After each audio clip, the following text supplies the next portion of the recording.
A lot of folks have made the point that it's the first of what should be a series of stimulus packages, and I hear you making a similar point now. There was an article that came out in Politico yesterday talking about the rollout of the small business loan piece and how they anticipate banks are like, I don't even know if I want to get involved. Are you going to absolve me of any liability if folks submit one thing, but we didn't have time to vet it and it doesn't stand up?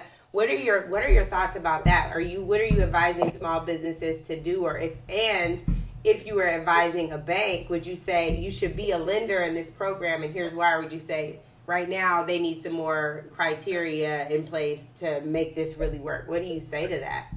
Well, obviously I have some visibility on this because I am on the board of a bank.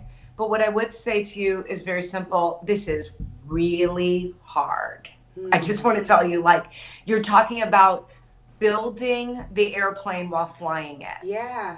The airplane has 4 million pieces in it. This is really hard. So that's not to make any excuses. It's just to say there's an idea, and getting the idea to reality in a system that is this complex with this many millions of people is a challenge. And I think everyone has the right intention, which is get people the money that they need in order to have the lifelines that they need. I think that's in all of our best interests, everyone. But at the same time, you've got to put some standards, some foundation around it that is standardized across the banking system. All these things, nothing has that's being done in real time. So I think we have to give everyone a minute to digest, understand, and to get it done as fast as possible. But just understanding, getting an idea and then rules and then policies, all of that, we're trying to do everything at once. Now, I know for that person who desperately needs the money, that does not sound reassuring. But, banks want the American economy working and growing. Yeah.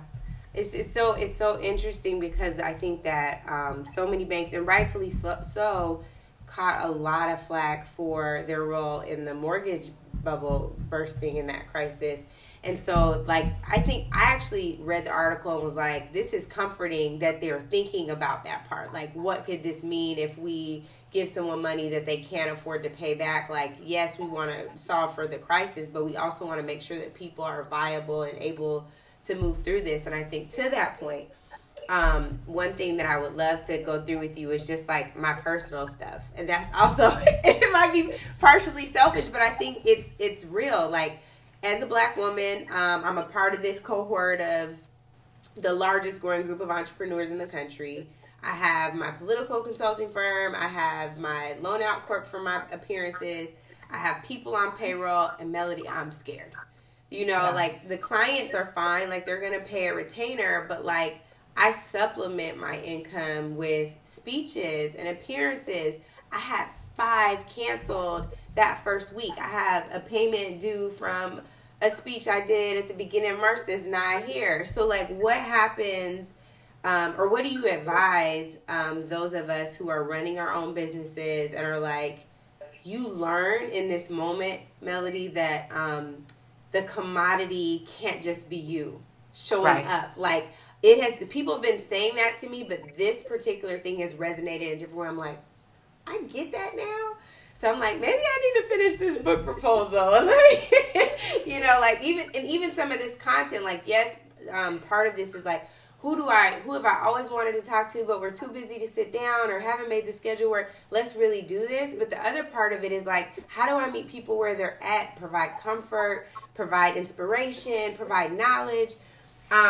So I'm trying to not lose my craft, hone my craft, and also make sure that the people I look after are okay. My parents, my godsons, my staff. I'm a little worried. What would you?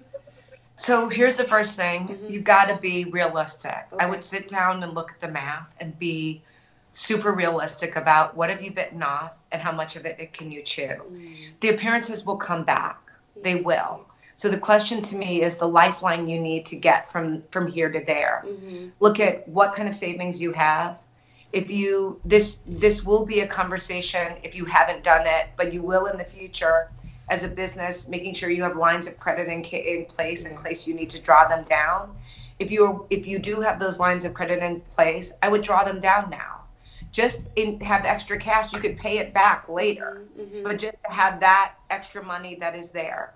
I would be very realistic about my staffing and say, you know, if you want to preserve all of those staff members and have them be there for you, everyone may take a temporary pay cut just to tie it, because people are going to be grateful to have a job. The things that maybe you would have been shy about talking about before, Rome is burning. People do get it. So you say, just we're all going to take a little bit less so that we all can get through this together.